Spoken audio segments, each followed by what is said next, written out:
Women, like men, should try to do the impossible. And when they fail, their failure should be a challenge to others. Never interrupt someone doing what you said couldn't be done. The more one does and sees and feels, the more one is able to do, and the more genuine may be one's appreciation of fundamental things like home and love and understanding companionship. Never do things others can do and will do if there are things others cannot do or will not do. There are two kinds of stones, as everyone knows, one of which rolls. Better do a good deed near at home than go far away to burn incense. Obviously, I faced the possibility of not returning when first I considered going. Once faced and settled, there really wasn't any good reason to refer to it. Women must pay for everything. They do get more glory than men for comparable feats, but they also get more notoriety when they crash. I have often been asked what I think about at the moment of takeoff. Of course, no pilot sits and feels his pulse as he flies. He has to be part of the machine. If he thinks of anything but the task in hand, then trouble is probably just around the corner. There is so much that must be done in a civilized barbarism like war.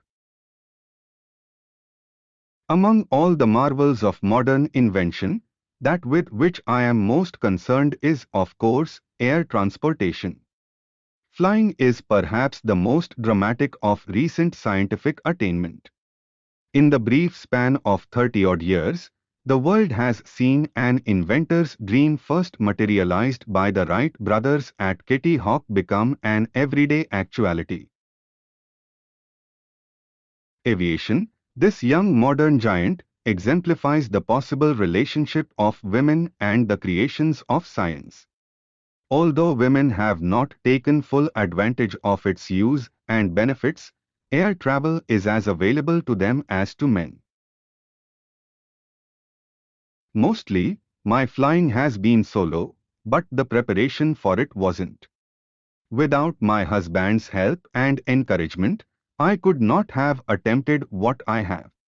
Ours has been a contented and reasonable partnership, he with his solo jobs and I with mine. But always with work and play together, conducted under a satisfactory system of dual control. In soloing as in other activities, it is far easier to start something than it is to finish it. I have often said that the lure of flying is the lure of beauty.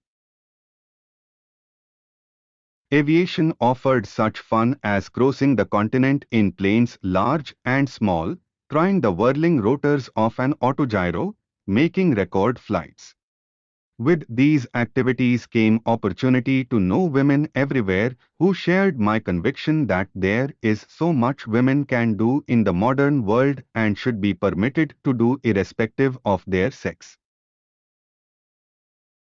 Flying might not be all plain sailing, but the fun of it is worth the price. The woman who can create her own job is the woman who will win fame and fortune. The most difficult thing is the decision to act, the rest is merely tenacity. The fears are paper tigers. You can do anything you decide to do. You can act to change and control your life, and the process is its own reward.